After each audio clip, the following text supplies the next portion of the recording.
தீபாவளி பண்டிகைக்காக மக்கள் இனிப்பு கார வகைகளை தேடி கடைகளுக்கு ஓடிக்கொண்டிருக்கும் நிலையில் ஐடி இளைஞர் ஒருவர் உடல்நலத்தை பேணும் சிறுதானிய இனிப்பு வகைகளை தயாரிப்பதில் ஈடுபட்டுள்ளது வரவேற்பை பெற்றுள்ளது. இது குறித்த செய்தி தொகுப்பை தற்போது காணலாம். ஆளும் வேலும் பல்லுக்குருதி என்று சொன்ன நமது முன்னோர்களின் உணவு பழக்கமே அவர்களின் நீண்ட ஆயுளுக்கு அச்சாரமாக இருந்தது. பழந்தமிழரின் வீரத்தையும் பண்பாட்டையும் இன்றைய இளைஞர்கள் தெரிந்து உணவு பழக்கத்தை மாற்றிக்கொள்ள நினைத்தாலும் அது எளிதில் கைகூடுவதில்லை. இந்நிலையில் நாமக்கல் மாவட்டம் நாமகிரிப்பேட்டையில் தீபாவளிக்காக சிறுதானிய இனிப்பு மற்றும் கார வகைகளை தயாரிப்பதில் ஐடி இளைஞர் ஒருவர் ஈடுபட்டுள்ளது ஆச்சரியத்தை ஏற்படுத்தியுள்ளது. பொருளாதாரத்தை மனசில் வச்சுக்கிட்டு ஒரு வியாபார நோக்கத்தோடு செய்யாமல் மக்களுக்கு சிறுதானியத்தை பற்றி ஒரு விழிப்புணர்வை ஏற்படுத்தி அதுக்கான இதுலேயும் இப்படியும் நம்மளோட பண்டிகை கொண்டாடலாம், உடல் ஆரோக்கியத்தோட சுவையும் வச்சு நம்ம பண்டிகை கொண்டாடலாம் அப்படின்னு மக்களுக்கான கொண்டு போய் சேர்த்தணுங்கிற எண்ணத்தில் இதை செஞ்சிட்ருக்கோம்.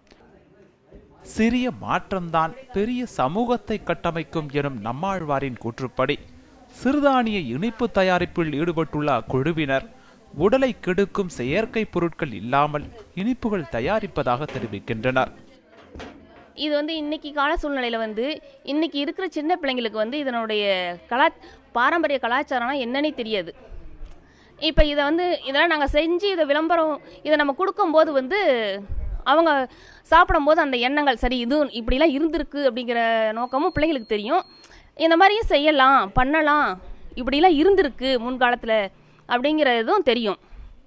அப்போ இதில் எந்த ஒரு கெமிக்கலும் கிடையாது, நல்ல சிறுதானிய வகையில் இது ப்ரொடக்ஷன் பண்ணுறது. அப்போ இது நல்ல உடல் ஆரோக்கியத்துக்கும் நல்லது. அந்த ஒரு நோக்கத்தோடு நாங்கள் இப்போ இதை ஆரம்பித்து பண்ணிகிட்ருக்கோங்க. தரமான கருப்பட்டி, இயற்கை தானியங்கள், தூய்மையான பசு நெய் உள்ளிட்டவற்றை பயன்படுத்தி இனிப்பு தயாரிப்பதில் ஈடுபட்டுள்ள பலர் அரசு பணியில் உள்ளவர்கள் என்பது கூடுதல் சிறப்பு. இந்த தீபாவளிக்காக கம்பு அல்வா, கேழ்வரகு பூந்தி, எள் பர்ஃபி, தீபாவளி லேகியம், சிறுதானிய மிக்சர் என அனைத்தும் கிராமிய முறைப்படி செய்யப்படுவதால் பொதுமக்கள் மத்தியில் ஆதரவு கிடைத்துள்ளது. இந்த சிறுதானியத்தில் செய்யக்கூடிய இந்த பலகாரங்களில் வெள்ளை சர்க்கரை என்ற பேச்சுக்கு இடமில்லை. முழுவதும் சுத்தமான வெல்லம், அதாவது எந்தவித கெமிக்கலும் சேர்க்கப்படாத வெள்ளத்தை பயன்படுத்தி கரும் வெள்ளத்தை பயன்படுத்தி தயாரிக்கிறார்கள். அதே போல் ஆயில், அதில் பயன்படுத்தக்கூடிய ஆயில் எந்தவித கலப்படம் பாம் ஆயிலோ அல்லது வேறு எந்த வகையான ஆயிலும் பயன்படுத்தப்படாமல் சுத்தமான ஆயிலை கொண்டு தயாரிக்கப்படுகிறது. இது குறிப்பாக இந்த வெல்லம், அந்த வெல்லம் தயாரிக்கக்கூடிய இடத்திற்கே சென்று எந்தவித கெமிக்கலும் போடக்கூடாது என்று அருகிலே இருந்து இது தயாரித்து கொண்டு இந்த இனிப்பை பயன்படுத்துகிறார்கள். எந்தவித விளம்பரமும் இல்லாமல் சமூக வலைதளங்களை பார்த்து அதிகளவில் ஆர்டர் வந்துள்ளதாகவும் எதிர்பார்த்ததை விட நல்ல வரவேற்பு பெற்றுள்ளதாகவும் சத்தியன் குடும்பத்தினர் தெரிவிக்கின்றனர்.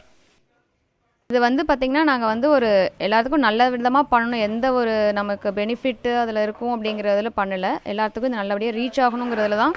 ஒன்றும் அதிகமான விளம்பரங்கள்லாம் இல்லை. சும்மா ஒரு 2-3 ஒரு 4 பேர் சேர்ந்து அதை வாட்ஸ்அப்பில் இந்த மாதிரி பார்த்து அவங்க இது பண்ணுறது தான். அதுலேயே பார்த்திங்கன்னா ஓரளவுக்கு எல்லோரும் மக்கள் ஓரளவுக்கு சேஞ்ச் ஆகிட்டு வராங்க. நிறையா எங்களுக்கு சப்போர்ட் கிடைச்சிது, நிறைய ஆர்டர்ஸ் வந்தது. மாற்றம் என்ற சொல் மட்டுமே மாறாததாக இருக்கும் உலகில் பழமையை மீட்டெடுக்கும் முயற்சியாக சிறுதானிய இனிப்பு தயாரிப்பில் ஈடுபட்டுள்ளது பெரும் வரவேற்பை பெற்றுள்ளது.